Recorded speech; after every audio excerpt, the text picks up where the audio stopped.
Hey guys, and welcome to another brand new video. In this video, we have a little bit of a reaction slash talk about over here because one of the biggest, if not the actual biggest guy in the whole tech sphere over here, Linus Tech Tips actually did finally go do a big video on the PlayStation 5 Pro. As you guys probably know, the PlayStation 5 Pro has been mostly, in my opinion, pretty well received for some good specs, and it is still a quote-unquote optional console. Don't get me wrong, like not everyone needs it, and not everyone will go and get it or even want it, but I do want to say most things I've seen with ray tracing, PSSR, and everything else have been a pretty good sell. I'm pretty happy with mine so far. I think it's a good vibe overall, but right now I kind of want to go and see the contrarian viewpoints because I do kind of feel like the good and the bad should always be presented when it comes to looking at consumers, and when someone's so involved in the tech sphere, I kind of want to know what they have to go and say. So make sure you guys are subscribed if you guys want to throughout this channel, as well if you guys would like for the PS5 Pro giveaway I have going on over here. We'll also have the Twitters and Twitch and the secondary YouTube down below if you guys want to follow those for the bonus giveaway entries, and of course if you guys want to pick up your own console, that is also linked down below as well. And of course this is just for more entertainment purposes, and I'll kind of chime in my own thoughts,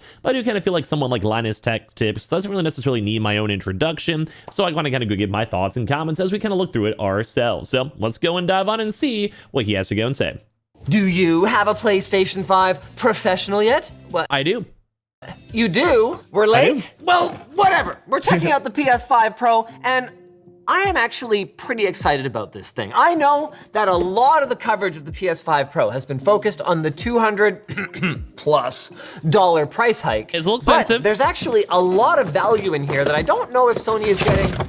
This is my goal in my life, to become rich enough where I can just go and casually flip my PS5 Pro all the way around and not care about $700. Like, just saying. It is also still a lot of money, don't get me wrong too, but Quite enough credit for. For starters, there's the GPU upgrade. The Nice. new GPU has 67% more compute units for an estimated 45% better I still real-world think not bad. performance In my opinion, games. not bad. Okay, most people probably won't notice the difference, but it is also kind of somewhat true. Really quick over here. I feel like I'm going to pause a lot, so don't mind me on this one. But like, it's true. Like, it's going to be nice, but it still is just a bonus. All bonus. Remember that word. I'm going to use that word a lot. Bonus.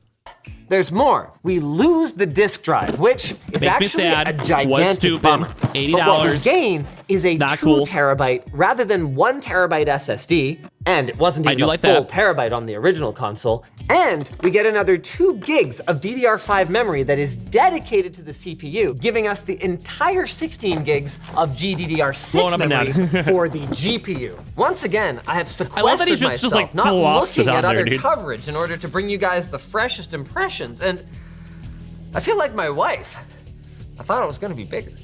They really managed it. They made the PS5 shape after all this time not look completely stupid. I think it looks looks nice. kind of cool. With the stripe, People I think it looks cool too. Oh, I'm with it. I don't have the vertical stand on? Yes, I understand that the vertical stand costs, what is it, 30 There's also an bucks extra or something $30. like I that, do agree which both is- those things were Really? always stupid. The 30 disk bucks? drive, that was, Yeah, it's I already think this could have $700. been It's a lot. included. I think it should have been But here's included an too. option. Don't buy it. It's fine. Who cares? Or you even do it on the side.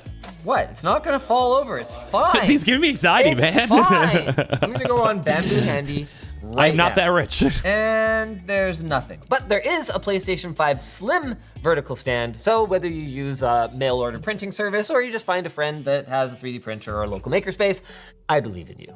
I think you can figure it out. Let's talk about the key benefits. So we're gonna do it. Okay. Sony, I think, has actually done a pretty good job of not overselling what the PS5 I think so Pro too. It's is. like chill. It's bonus. It uses You know, a it's bonus. combination of a more powerful GPU, a little bit more system memory, and probably most importantly, their new spectral super resolution. Which so far on impressions have been like good. A kind of in between AMD's own FSR, which is their Which also upscaling can be integrated with technique AMD, and by the way, sharpening with all their technique, AI. We learned that. and NVIDIA's deep learning super sampling, which is an AI-driven upscaling technique. So Sony's is AI-driven, but doesn't seem to be quite on the level of NVIDIA's, at least if Digital Foundry's coverage is to be believed, which pretty good about that stuff. It should be noted though, that this is in PS5 Pro enhanced games, and in a lot of titles, you can expect more along the lines of just smoother frame rates at the same visual fidelity, or in older, backwards compatible titles, in some cases, a little bit of subtle upscaling. Which we've actually talked about before. You know, I think I've been on point, at least for my coverage. Just a little spotty, but no, whatever, I'm trying. More advanced ray tracing. According to Sony, they're using a new generation AMD ray tracing engine that isn't even present which is kind of cool in AMD's own dedicated GPUs. At least not yet, which should result in some more impressive lighting effects. So I just want to go do my own quick chime in too, as well as you guys have probably seen a lot of videos. The AMD integration with AI is also available with the PSSR, so it's kind of like interchangeable, which is a nice extra bonus. And as well, there has been some lot of comparison for like the DLSS and other various AI upscalers, where it does seem like the PlayStation's doing pretty well, especially with everything that's inside the actual hardware itself. I think it's cool. I think everything's working out pretty well, and I think, once again, it's more niche, but the niche for me works out. And I do kind of feel like it seems cool. Like, all their PS4 old school gameplay seems nice. Like, at the end of the day, so I'm curious to see what he's going to say on the negative side, because it is a little expensive, yes. I do think the attachment should also be included, yes. And I do think that it's a bonus, yes, but I think it's been an okay sell for someone who's an enthusiast. Maybe for the general populace, not so much. I'm kind of curious to see his negatives on this. All of this can wait for the side-by-side that we're gonna do a little bit later. First, let's take a closer look at it physically. Yes, Kensington lock, HDMI 2.1, supporting up to 8K output. Though I couldn't help noticing that not only did Sony remove the 8K branding from the original PS5, it is also not present on the new PS5 Pro. That actually has been a bit of drama too as well, because maybe about 2 months ago or so, they removed the 4K from, or the 8K from the original boxes, and that was supposed to be like a big initial selling point for the PS5. So you'd assume they'd be pushing for the PS5 Pro, but it doesn't really seem like there's that many games even out there even pushing or even assuming that 8K is possible. So that is actually somewhat of a downscale. Like, you'd assume 5 years ago, should be a little better now. Like, I kind of respect that, and I do agree that's a little bit on the iffy side for PlayStation to try to slowly phase it on out. People did notice, I even called on a video itself, and people have seen it on Twitter too, so it's something to kind of go note. Talk about variable refresh rate, they talk about 120 hertz 4K gaming and HDR, but no mention of 8K, even though technically it will output it, and there should be some games that will eventually get 8K. Could actually help with that. Power input for the, 390 watt power supply? I gotta imagine that's overspec for this thing, just based on the size. It does seem a little overspec. I believe it's 150 extra watts on the PS5, and if the GPUs only use another 40%, it's probably a little bit on the overkill side, but maybe they're trying to think of future-proofing, maybe future accessories, maybe just big games that might actually run 8K in 3-4 years. I could see it. Okay, maybe she does do 400 watts. Good gravy, look at that cooler. It's not that heavy though. A couple more USB ports, USB-C this time, with one of them being 10 gig super speed, and of course, like a little smaller button. I know I mentioned this already, but once again, guys, there is no disk drive. And as we covered recently, that is going to cost you in the longer term, but is also probably just the future we're headed towards, whether we like it or not. I don't like it. I've always said in my videos, don't like it. Minor gripe, even though the size is very similar to the PS5 Slim, the plates are not intercompatible, even though it looks like Sony could have made them intercompatible if they'd really wanted to. It's kind of fun because he just basically, like, all like the highlights and headlights and like the news articles for probably the past few months have just been like, oh, just go and shove it all in one video, which is kind of fun because I feel like I've gone through the saga of doing like most of these individual critiques or comments on our videos themselves as they've kind of come on out. It's a bit easier to go make one collective video after like a month or so versus like, you know, every single day something new kind of comes on out overall. So it kind of seems like what he's saying is that small little critiques in terms of extra price points, not the biggest upgrades, etc. And like, so far he's valid for the general consumer. And once again, I always say the PS5 Pro is meant to be a bonus console so far, like an extension of this and a bonus, or if it's your first console. So far, it kind of seems what he's leaning towards. It's just that they should be a little bit more fine-tuned, a little bit more nicer, more things included. Like, I'm getting so far. I'm going to always throw it down. There is one cool thing, Not though. disagreeing. I saw this mentioned by a couple folks. Apparently, the CMOS battery is much easier to get at. Yes. Wait. Bro, he's just gonna crack everything. It's giving me anxiety. Because what this button cell does is it allows the motherboard to get just a little bit of power to keep the clock accurate once the power plug is yanked. So once these button cells die, you can get kind of flaky behavior from computers and computers that are shaped like PlayStations. Okay. Upgradable SSD. I still cannot get over that Sony didn't go proprietary, you know? Memory stick, mini disc. They have such a long, yeah, I'm also surprised too they just sell their own random SSDs. They probably should have. Good guy Sony. It's better. It is better for them. Bad guy Sony to make more money, but time. Technically, Sony sent this and told us we're not allowed to tear it down. At least not yet, so I won't. I'd be tearing them down either way. I mean, she probably still works. Hey, let's find out after this message from our sponsor. Okay, we skip the sponsor. No offense, though. War Thunder is a cool game because we're gonna go and support Linus. You know, you can use his links on his actual video itself if you guys would like, but we can skip that. So, you know, whatever, just reacting over here too. Or you guys want to do this little shout out for them if we're reacting to it? Might as well give them some love. You know, hooking on up. Description. I think the biggest difference, though, is in the lighting. Both of these. Once again, this is even just on the first quick impression, lighting is usually the biggest deal. I feel like I've made so many thousands of comments at this point about the lighting. The lighting just looks a bit more darker, makes it look a little bit more immersed, and maybe that's a good thing, maybe it's a bad thing, but I'm going to be very curious to see what he has to say because FF7 is the biggest game out there, and I'm still curious on why they think it's a tough sell. So far, there's been a few negatives, as I mentioned, but I'm kind of curious. Are running in HDR, but only one of them has lights that look like lights that are casting light. Like, look how much more detailed the shadows are on the stairs. Oh, we should definitely go to fidelity mode then. I love seeing just side by side though. 30 FPS mode. Wow, they somehow put even less clothing on Tifa. I haven't played this yet. No, that's only the original. That's me personally. Yeah, David this is my game. You don't buy the outfits, you earn them. Okay, that's way better. But then that's 30 FPS. Oh, so that is once again the big issue, 30 versus 60 FPS. You have the same quality, but the extra 30 frames, which for me is still a big deal. I like that. I'm a PC guy. I would assume that Linus would also appreciate that too, so we'll see what he has to say. Oh! That's what I'm saying. Oh, buddy! Just the ability to never have to play in 30 FPS mode, that would be a major factor for me. One thing I've seen though is people claiming that if you sit far enough back from your TV, it doesn't make a difference. It does. So let's go back to performance mode because I'm definitely going to notice in terms of maybe like the resolutions and the quality, maybe yeah, the farther way harder, but like frames I would notice, I think. And these are only 42-inch displays, so this is a very, very reasonable distance from them. As soon as things are in motion,